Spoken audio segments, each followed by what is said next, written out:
Par téléphone, chat et email présente. Sud Radio, à votre écoute, 16h-17h, Alexandre Delevanne. Bonjour à tous, ravi de vous retrouver jusqu'à 17h dans votre émission À votre écoute. Et oui, c'est le moment pour vous de poser toutes les bonnes questions durant cette heure. Et si vous n'y arrivez pas, eh bien, je suis avec vous pour vous aider à éclaircir tous les aspects sombres de votre esprit. Vous avez un doute sur la fidélité de votre couple ou sur d'autres sujets, eh bien, vous aurez la réponse à l'antenne en appelant le 0826 300 300, mais aussi depuis notre adresse de contact à votre écoute @sudradio.fr. Sud Radio, à votre écoute, Alexandre Delevanne. Hier, nous avons parlé de la paix intérieure, un sujet qui a beaucoup plu. Promis, on le refera. Mais aujourd'hui, parlons de la timidité et de votre timidité. Alors, certains me diront qu'ils ne sont pas timides. Ok, je l'entends. Mais je pense tout de même que nous avons été tous confrontés dans notre vie à une rencontre ou à une situation qui nous a mis face à une certaine timidité, quel que soit son degré.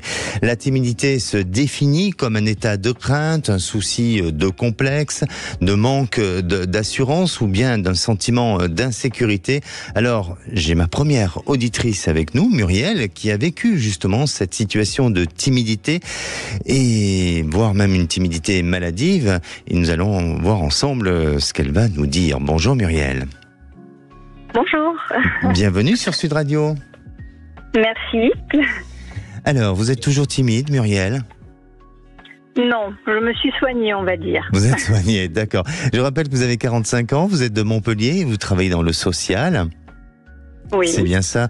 Et Muriel, alors, vous, depuis votre jeune enfance, vous avez été, vous étiez timide. Racontez-nous un petit peu comment ça se passait. Est-ce que cette timidité a été toujours en vous et est-ce que depuis vous en êtes sorti totalement ? Disons que cette timidité, elle se manifestait par le fait d'avoir peur d'aller vers les gens, de demander des choses simples donc à des gens que je ne connaissais pas. Et elle a été cultivée un petit peu, si vous préférez, par aussi un gros manque de confiance en moi et qui était dû aussi, on va dire, à la cellule un peu familiale. Voilà. D'accord. Est-ce que votre cellule familiale donnait le sentiment d'une certaine forme d'insécurité pour vous ou... Alors, pas d'insécurité, non. Mais disons que c'était par le manque, on va dire, un peu de valorisation. De valorisation. Oui, voilà. C'était principalement dû à ça. D'accord.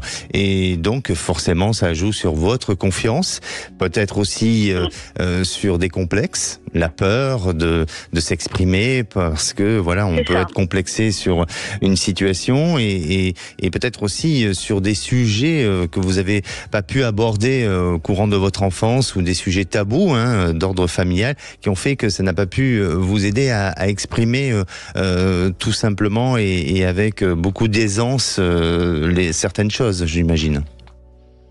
Aussi, oui. Alors Muriel, aujourd'hui vous êtes sortie. Est-ce que vous vous considérez toujours une personne timide ? Alors attention, la timidité a des qualités. Je ne veux pas dire pour autant que d'être timide c'est négatif. Bien au contraire, ça peut avoir quelques qualités. Mais vous vous considérez toujours être très timide ou maintenant moyennement ou pas du tout ? Je dirais moyennement timide, voilà. Moyennement c'est le monde du travail, voilà, qui m'a fait sortir un peu de ma coquille. Alors plutôt réservé, on va dire. On va dire plutôt réservé, oui. Voilà. Parce que souvent, derrière la timidité, il y a un trait de caractère d'une personne un peu réservée et qui semble être là et qui est pas mal aussi d'être réservé. Oui, tout à fait. Alors, Muriel, c'était pas un compliment que je vous faisais, je plaisante. Vous êtes en couple depuis 2017. C'est cela. Et oui, et vous avez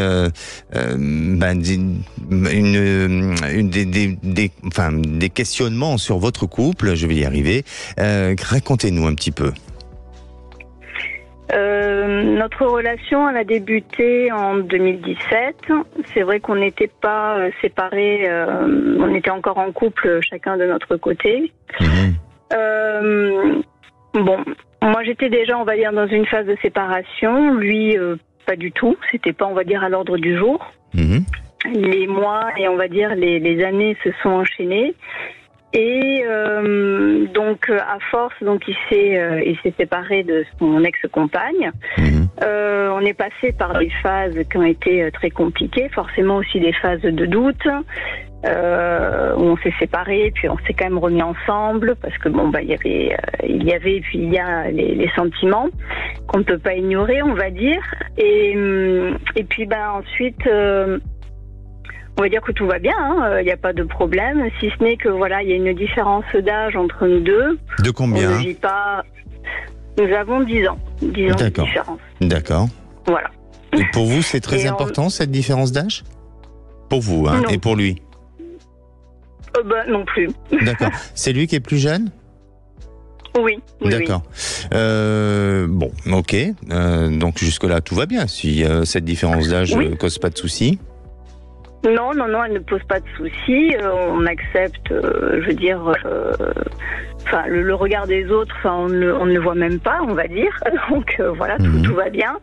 Après, non, c'était juste que, effectivement, en étant quand même plus âgée, une femme, on va dire, vieillissant, peut-être moins bien peut-être qu'un homme, c'est vrai que je me posais la question de savoir si à terme cette différence d'âge et surtout aussi nos différences de caractère ne serait peut-être pas à un moment donné un frein dans notre, on va dire, dans notre relation. On y vient à cette différence d'âge, hein. On y vient. Hein.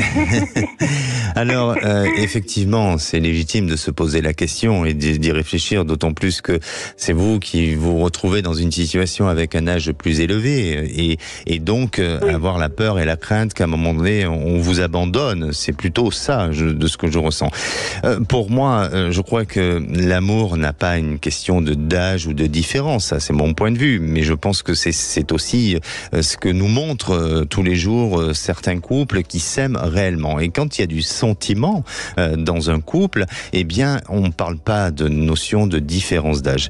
Là où le questionnement peut venir à un moment donné, c'est le jour où effectivement votre couple n'est plus dans un véritable sentiment d'amour, et là votre compagnon peut très bien décider autrement, comme vous pouvez aussi décider. C'est pas une question d'âge, c'est peut-être qu'à un moment donné, il y arrive souvent, hein, il y a des personnes avec un âge plus avancé qui ont besoin de se retrouver un peu seuls et qui n'ont pas forcément envie de continuer à s'investir dans une relation. Donc, ne pensez pas que ça ira que dans un seul sens, ne pensez pas que par rapport à des clichés, des croyances, que systématiquement les choses vont se passer de cette manière-là, mais sur lequel vous devez identifier, sur lequel vous devez travailler, sur lequel vous devez nourrir au quotidien, c'est ce sentiment d'amour entre vous.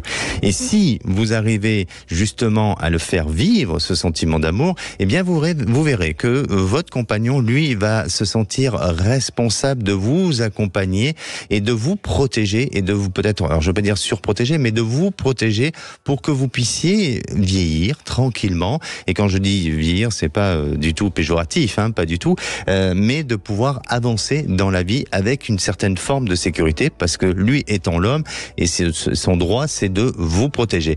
Voilà comment je perçois votre histoire. D'accord. Tout simplement, parce que vous êtes très attachés l'un à l'autre. Oui. Bon. Oui. Eh bien, écoutez, pour moi, ce qui est important aujourd'hui, c'est de travailler sur cette notion d'amour, de la cultiver au quotidien, pour que, à un moment donné, il n'y ait plus de doutes qui se posent, ou enfin de questions qui se posent, et plus de doutes qui s'installent dans votre vie, à savoir si il est amené à partir vers quelqu'un d'autre ou pas. Mais tout ça n'a pas de lien avec cette différence d'âge. D'accord. Très bien. Merci à vous, Muriel. Donc, merci à vous. Donc vous avez eu la réponse, hein, continuez à vivre heureuse et de manière heureuse et sereinement. Eh ben, je vous remercie beaucoup. Merci. Passez Prenez soin de vous. Après-midi. Merci. Au revoir. Et nous, on se retrouve dans quelques minutes avec Christophe. Alors, Christophe, lui, le sujet de la timidité lui parle, car justement, cette timidité prend le dessus à l'idée de franchir une étape pour son futur professionnel. A-t-il peur de l'inconnu ? Ne vous inquiétez pas, je ne lui ferai pas peur. Ne bougez pas, c'est dans un instant qu'on se retrouve. Sud Radio, à votre écoute, 16h-17h, Alexandre Delovan. Et de retour sur Sud Radio, merci d'être à l'écoute de votre émission et c'est le moment pour vous de témoigner, de poser toutes vos questions.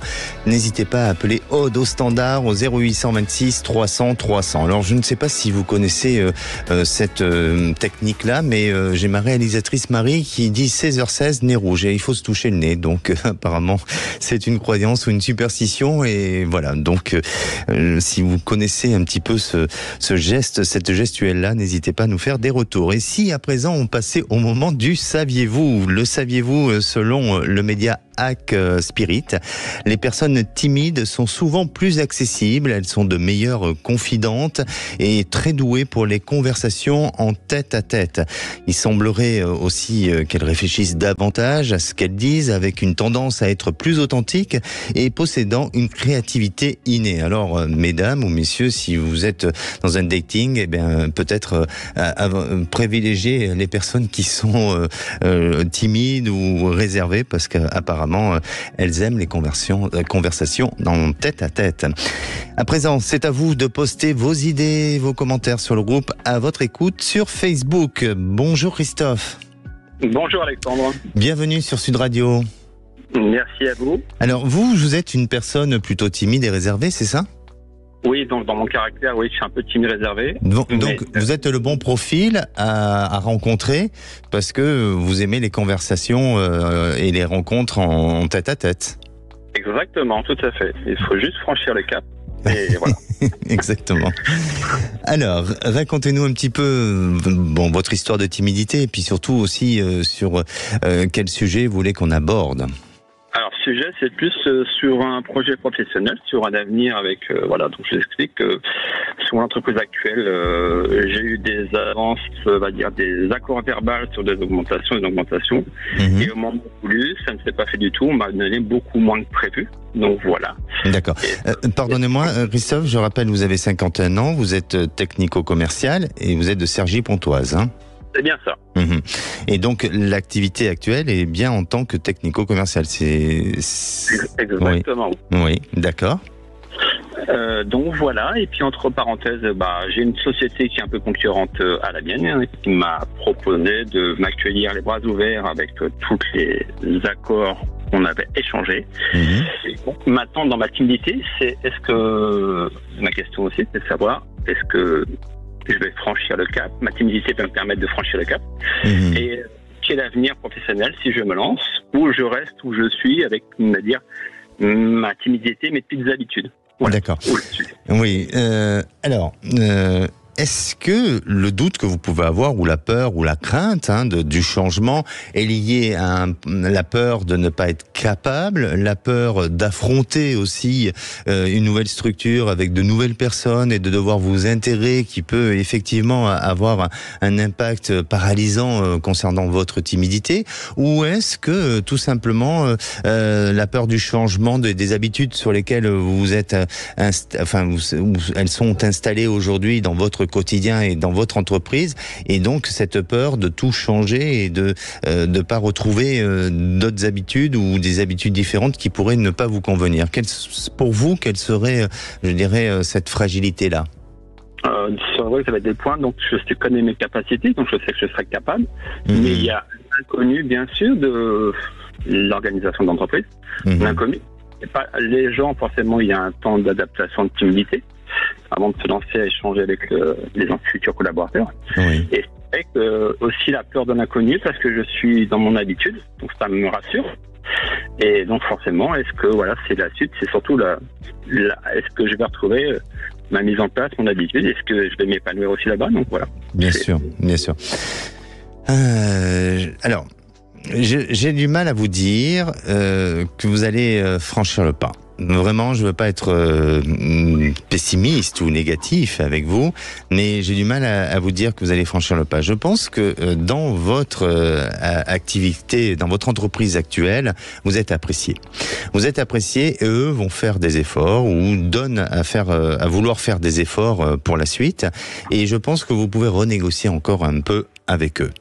Il y a eu déjà une négociation avec eux.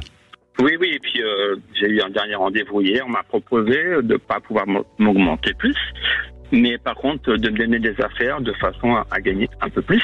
Ah. Mais c'est plus mon responsable que la partie direction, voilà. D'accord, parce que pour moi, il y a un désir de vouloir vous garder et effectivement de vouloir privilégier certains aspects pour répondre à vos exigences et à vos demandes. Donc aujourd'hui, vraiment, je dirais que quitter cette entreprise peut être aussi chez vous un challenge, une volonté d'avancer, de se dire tiens, allez, je passe le cap et je suis dans le dépassement de moi, enfin de soi, et de permettre de se mettre un coup de pression et d'aller vers de nouveaux challenges. Mais faut pas le faire à n'importe quel prix et le faire pour fuir d'une situation. Donc, même si cette nouvelle entreprise, cette opportunité que vous avez, elle peut se présenter avec des avantages, avec des aspects positifs, eh bien, pour moi, j'ai l'impression, et c'est pour ça que je voudrais quand même que vous ne soyez pas influencé par ce que je vais vous dire, parce que la décision est importante, mais essayez d'identifier, essayez de voir tous les aspects positifs et négatifs de ce nouveau job pour, à un moment donné, prendre votre propre décision. Et si vous me demandez comme ça, intuitivement, je vous sens quand même encore rester un peu dans cette entreprise. Je vous sens pas y rester dans l'entreprise actuelle, là où vous êtes. Je vous sens pas y rester des années, mais on dirait que l'échéance n'est pas pour tout de suite. Il y a encore un peu de temps. Mais qu'est-ce qui vous donnerait, alors mis à part la peur du changement ou de l'inconnu, mais qu'est-ce qui vous donne envie à tout prix d'aller vers cette nouvelle opportunité, de ce nouveau job ? C'est le côté humain. Les gens qui de façon sont très ouverts, très humains. Et je pense que aussi le challenge, mes compétences, je connais le challenge. Et c'est pour ça que ta question, c'est de savoir est-ce que si je franchis le cap, est-ce que je vais réussir à m'épanouir ? C'est pour ça aussi, c'est un peu la peur. Oui, vous allez réussir à vous épanouir, aucun doute. Ça, vous allez le faire. Après, de ce que je perçois, de ce que je vois sur le changement, j'ai un doute, non pas parce que vous n'êtes pas capable ou que vous n'allez pas réussir, c'est parce que vous n'allez peut-être pas prendre cette décision-là. Je serais curieux de savoir ce que vous allez décider. La décision est pour quand ? D'ici sous peu, en gros, j'ai reçu une proposition pour commencer fin juin, quoi. Voilà. Fin juin. Et donc, sachant que j'ai un préavis de négocier à 1 mois, donc voilà, ça va aller très vite. Écoutez, pour moi, de ce que je ressens, je vous laisse maintenant à vous de décider, parce que c'est avant tout votre propre décision, c'est votre avenir. Mais par contre, je serais très curieux, très intéressé de savoir quelle est votre décision. Donc, n'hésitez pas à nous tenir au courant. D'accord, très bien. Merci à vous, Christophe. Merci beaucoup, Alexandre. Prenez soin de vous. À bientôt, merci, au revoir. Merci. Et à présent, c'est à vous pour poser toutes vos questions, qu'elles soient d'ordre sentimental ou professionnel, ou bien sûr d'autres sujets. Même si vous avez une confidence, n'hésitez pas à le faire. Un seul numéro, le 0826 300 300. On se retrouve dans un instant avec Cindy. Alors, elle a fait un vrai travail sur elle-même, et notamment par rapport à son couple, car elle a du mal à se diriger dans sa vie de couple et avec son conjoint. Alors, va-t-on parler d'amour ou de rupture ? Ne soyez pas impatients, la réponse est juste dans quelques minutes. Écoute, 16h-17h, Alexandre Delevanne. Et bienvenue à tous ceux qui nous rejoignent. Nous sommes en direct comme tous les jours. Alors, si vous souhaitez parler de la timidité, n'hésitez pas à appeler le 0826 300 300, mais aussi pour poser toutes vos questions. Parce que je vous entends, je pense que votre esprit, lui, il a envie d'avoir la curiosité de se dire, tiens, et si j'appelais, et quelle serait la réponse que je pourrais avoir à mes questions ? Bien, faites-le comme l'a fait Cindy, que je vais accueillir tout de suite. Bonjour Cindy. Bonjour. Bienvenue sur Sud Radio. Oui, merci. Bon. Alors, aujourd'hui, on parle de timidité, Cindy. Oui. Vous me semblez un peu timide, non? Plutôt réservé. Plutôt réservé. Ouais.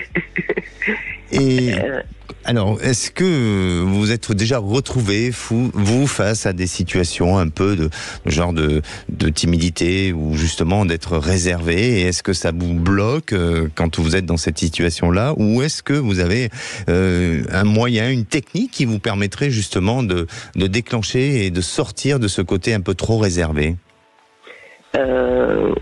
De par le passé, j'étais assez timide. Du coup, ça m'empêchait d'avoir des rapports et des dialogues, ou de dire mes réelles pensées par rapport au jugement. Donc, du coup, il a fallu que je travaille dessus, et chose que je fais encore. Oui. Donc, j'ai commencé à prendre contact avec des thérapeutes et des formations pour gérer mes émotions et vaincre un petit peu cette timidité. D'accord. Et c'est un travail de longue haleine, je dirais. Oui, parce que aussi c'est une question de personnalité. On peut pas non plus demander de changer. C'est-à-dire que à la fois d'être trop réservé ou d'être trop timide, pour certaines personnes, ça peut être un peu handicapant parce qu'on a du mal à s'imposer dans certaines situations. Mais vous êtes aussi comme vous êtes. On peut pas vous demander de tout changer, non? Ouais, mais le problème d'être timide, c'est que on va pas. On a envie de faire des choses, mais on est tellement timide qu'on est bloqué et on n'avance pas, quoi. Donc, complètement. Ça peut être paralysant et ça peut être handicapant.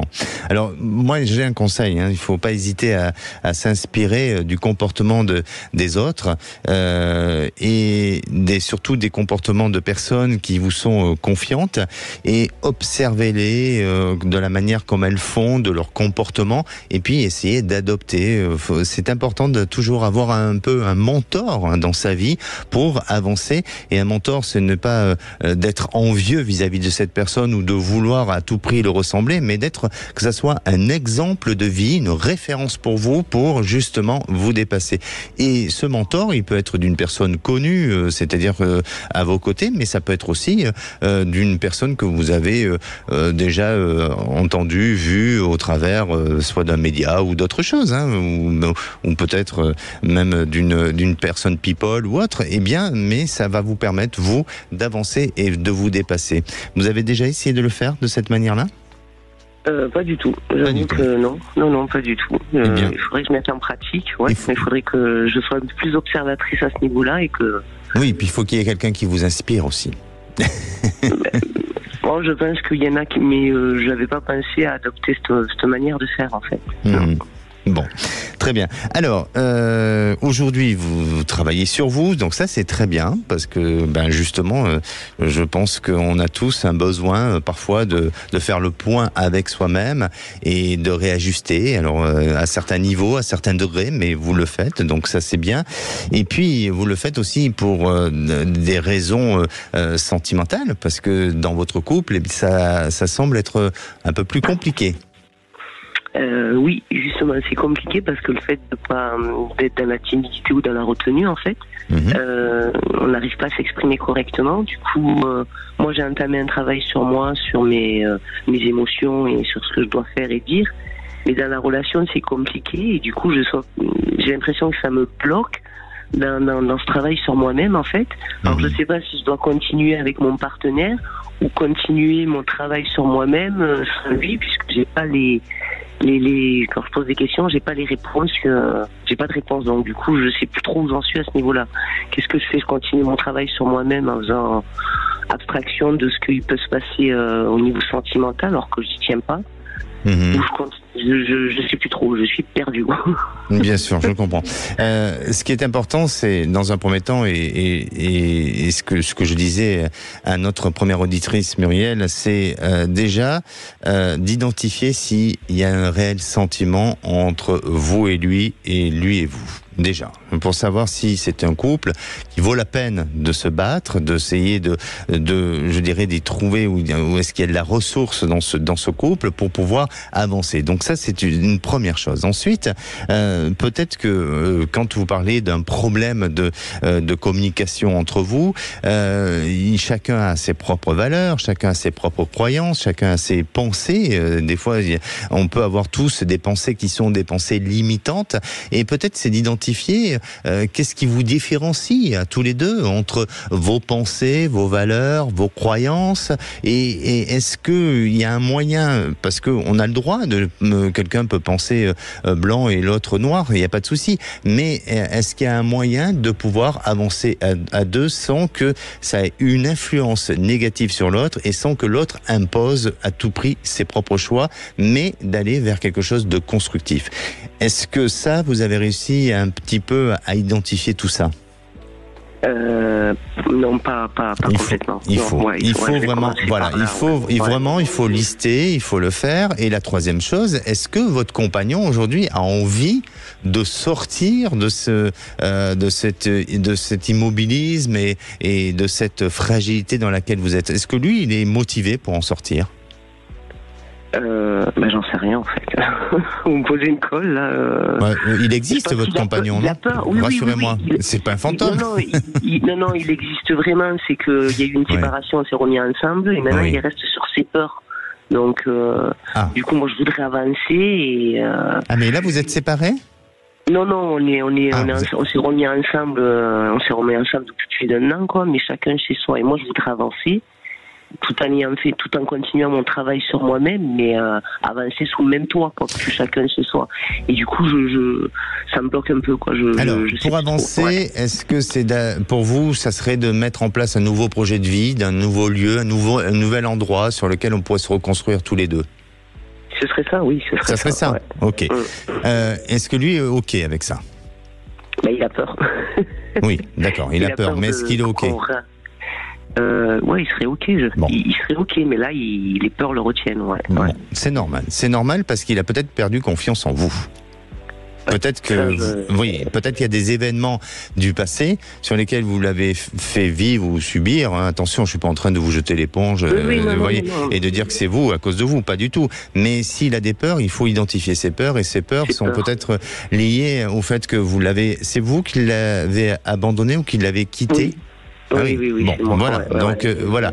Donc il y a ça, il faut le rassurer, il faut lui redonner confiance, et pour que justement on enlève toutes ces peurs et que vous puissiez ensemble reconstruire un climat confiant. Parce que si vous avancez ensemble et que par gentillesse, par complaisance, il vous dit oui, ok, on va sur ce projet-là, mais que lui reste sur ses peurs, vous allez aller sur des mauvaises fondations et ça risque d'être difficile dans l'avenir.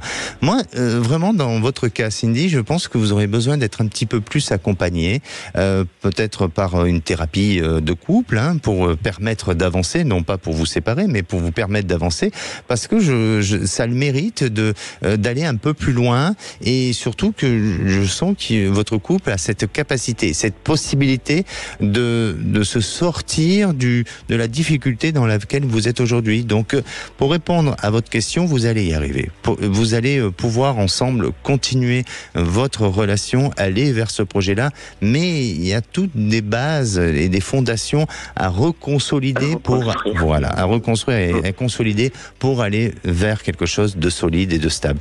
C'est un long travail, mais je pense qu'il y a du potentiel. Écoutez, merci, je prends note de tout ce que vous m'avez dit.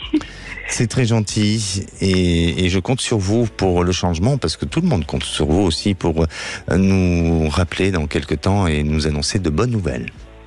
Écoutez, merci, et je penserai à vous rappeler, vous informer de la suite, il n'y a pas de souci. Mais j'espère bien. Merci beaucoup. Merci Cindy, on vous embrasse. À bientôt. Merci, au revoir, à bientôt. Sud Radio, à votre écoute, Alexandre Delevanne. Et la parole est à Nathalie. Bonjour Nathalie. Bonjour Alexandre. Bienvenue sur Sud Radio. Merci beaucoup. Alors Nathalie, est-ce que vous êtes timide? Pas trop?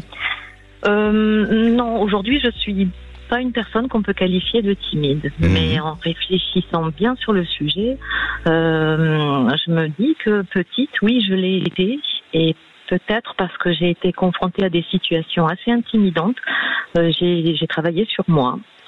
Bien sûr. Et c'est un petit peu ces situations intimidantes dont je voulais partager un petit peu l'anecdote.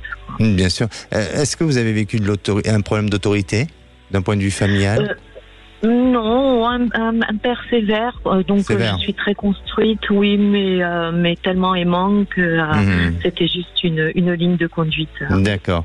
Bon. Et quelles ont été les anecdotes que vous avez vécues, qui n'ont pas été forcément que positives, mais qui vous a amené à être ou à entretenir cette timidité? Mais en fait, j'avais des parents qui, pour des raisons professionnelles, déménageaient fréquemment et quelquefois en cours d'année scolaire. Et j'ai des souvenirs assez précis d'être intégrée dans une école, une classe, en cours d'année.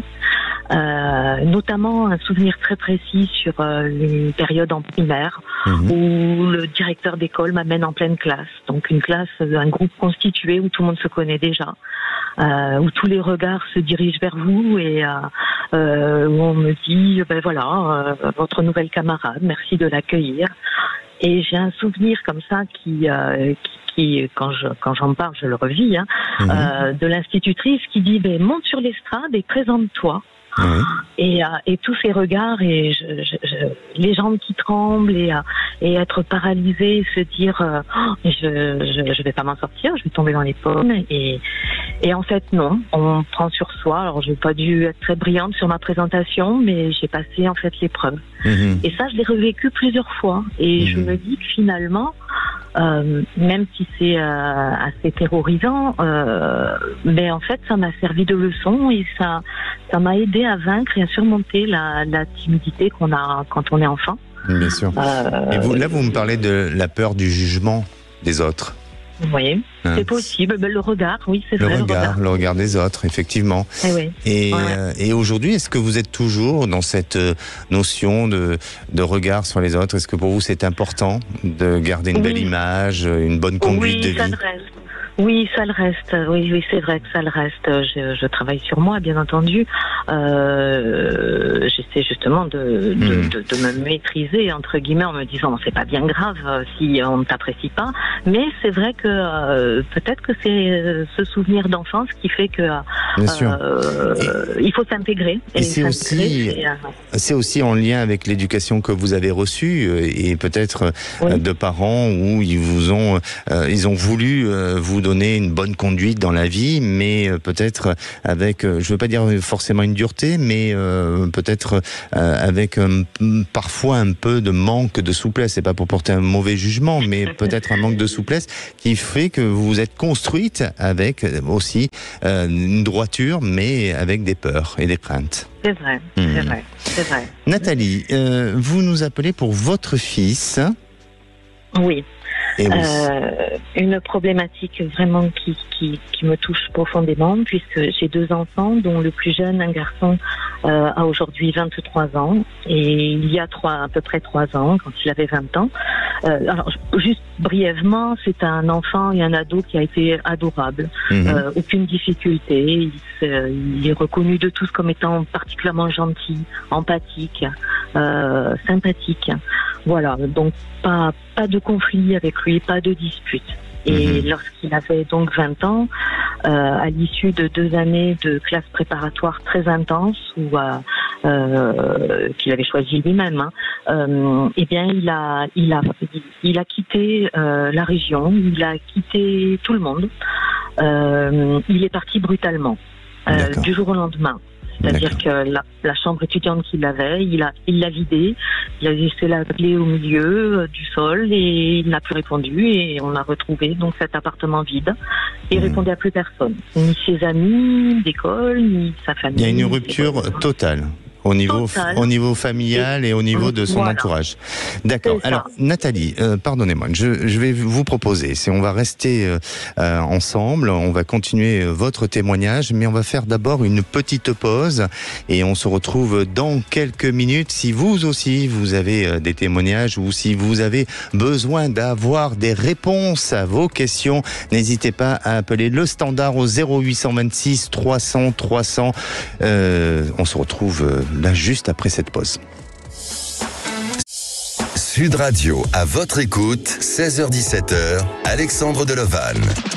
De retour sur Sud Radio pour cette dernière partie. Il vous reste encore quelques minutes pour passer dans votre émission à votre écoute. Je rappelle le numéro, le 0826 300 300. Et on retrouve Nathalie. Vous êtes toujours là, Nathalie ? Et oui, toujours. Bon, Nathalie, on était parti sur le sujet de votre fils. Votre fils, comme vous disiez, a été un enfant exemplaire. Et du jour au lendemain, il a décidé de couper court avec sa famille et avec ses amis. Est-ce que cette rupture, est-ce qu'il y avait des choses qui pouvaient éventuellement laisser penser qu'il changeait d'attitude ? Est-ce qu'il y a eu un burn-out, une dépression? Est-ce qu'on a pu peut-être identifier tout ça? Alors, c'est vrai qu'il faisait des études très contraignantes et exigeantes. C'était quoi comme étude? Une classe prépa, lettres sup, qu'il avait volontairement choisi, et en plus il semblait vraiment bien le passer. On est très proches les uns des autres, donc il rentrait les week-ends, on se lançait toujours un petit coup de fil pour savoir si tout allait bien. Il semblait à l'aise, passer l'épreuve facilement. Et finalement, peut-être que ça n'a pas été le cas, puisque ça s'est soldé par un départ brutal. Et on a envisagé le burn-out. On s'est dit avec son père que peut-être c'était un ras-le-bol, une pression telle qu'il fallait souffler, partir ailleurs. Et d'ailleurs, parce que suite à son départ, j'ai fait, comme il répondait à personne, j'ai fait une déclaration au sein des services de police de disparition inquiétante. Au bout de combien de temps? Au bout d'une semaine. J'ai laissé passer une semaine et après, parce qu'on s'est vraiment fait du souci en se disant mais on pense aux pires choses. On pense aux pires choses parfois. Et cette enquête de police a permis en fait de le retrouver à l'autre bout de la France, vraiment à l'opposé de nous. Combien de jours après? Ils l'ont retrouvé de suite, une dizaine de jours après de son départ. D'accord. Et il avait pris un appartement, il avait trouvé un travail, et il était parti vraiment. C'est construit, quoi. C'est pas un coup de tête. C'était construit. Et il semblait aller bien. Du coup, ce n'était pas inquiétant. C'était volontaire comme départ. Et du coup, avec son père, on a décidé d'accepter, de laisser passer du temps.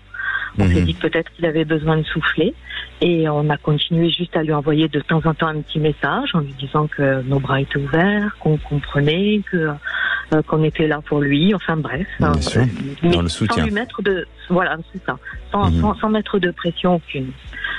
Au bout de 6 mois, c'était difficile pour nous. Au bout de 6 mois, on était quand même, particulièrement moi, dans le désespoir, à me dire je comprends pas ce qui se passe. Je savais pas s'il était en danger, vous voyez, le souci de la maman.